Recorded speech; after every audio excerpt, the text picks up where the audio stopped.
Hello. Welcome to another day of learning. My name is Teacher Annika, and we are going to be doing comprehension. Yes, I will read a passage, I will ask you some questions, and you're going to answer them. And I know you can do this the same way that I know you can write your names, the name of today, and the name of the month. So I want you to grab your pencil, your book, and your eraser, head up for me, and then we're going to get straight into our lesson. Remember, you can't take too long because we have lots to do.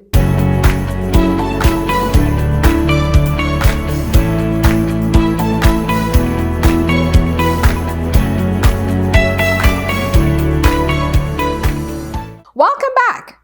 Today we're going to be looking at the passage entitled The Puppy and the Kitten. The puppy and the kitten. Do you know what's a puppy and a kitten?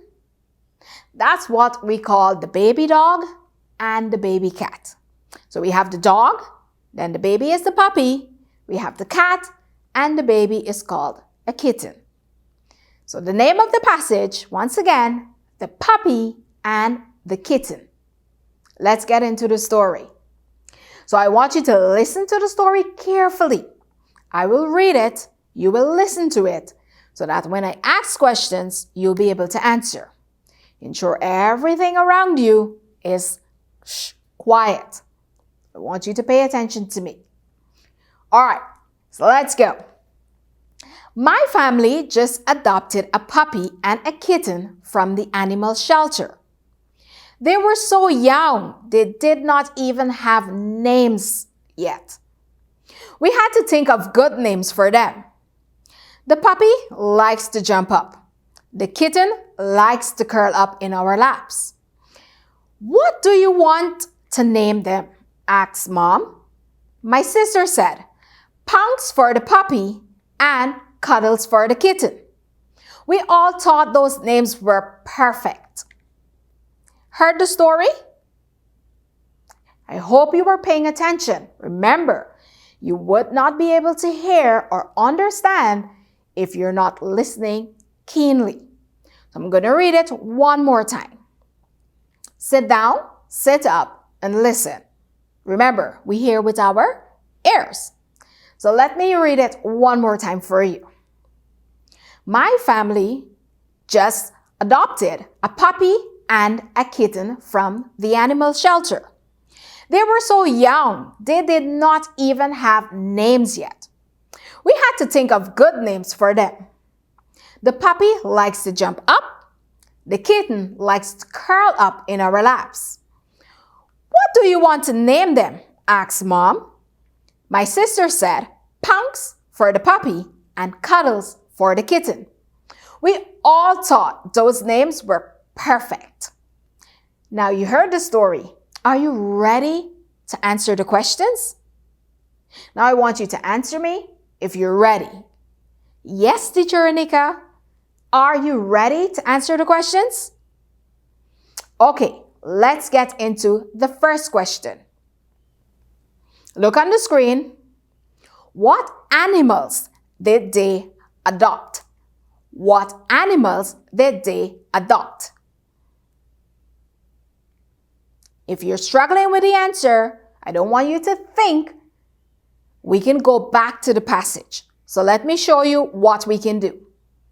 So when we go back to the passage at the top, the first sentence there tells us, my family just adopted a puppy and a kitten from the animal shelter. So there you go. That's the answer. But if you don't want to write all of that and you want to make it shorter, then we can make it simpler. And we can say, they adopted a puppy and a kitten. See, that's shorter and also it is correct. So look at it and then we're going to go to the second question. All right, the second question. What does the kitten like to do? What does the kitten like to do? Can you remember? If you can't, you know what we're going to do? we're going to go right back to the passage. So let's look at the passage. Inside of the passage, when we look through it, we can read it from the top, or we can take our eyes, go through it, and we're going to see the puppy likes to jump up, but we don't want to know what the puppy likes to do. We want to know about the kitten.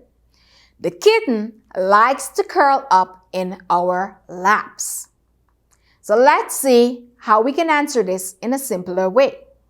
The kitten likes to curl up in their laps. Is that the same answer that you got? If it is, congratulations, you are doing an excellent job. The kitten likes to curl up in their laps. And ensure you put the S at the end of likes. Let's see what other question we have here. What is the puppy's name going to be? What is the puppy's name going to be? If I remembered, I think it's going to be Cuddles. Am I correct? Let's go back to the passage and see if I'm correct. When I look at the passage, I'm seeing Pounce for the puppy and Cuddles for the kitten. I was incorrect. Let me read this question one more time. What is the puppy's name going to be? The answer is the puppy's name will be Pounce, not Cuddles, as I said. So I have that one incorrect. The puppy's name will be Pounce. So here we go again. I had it incorrect because I decided to think of my own answer instead of going back to the passage and taking my time to read it carefully. If I would have done that in the first place, I would have gotten it correct. Nevertheless, I'm glad that you helped me. And now I know that the puppy's name will be Pounce. Let's look at the next question. Who taught the names were perfect? Who taught the names were perfect? And we're talking about the puppy and the kitten, their names. Should we think or guess?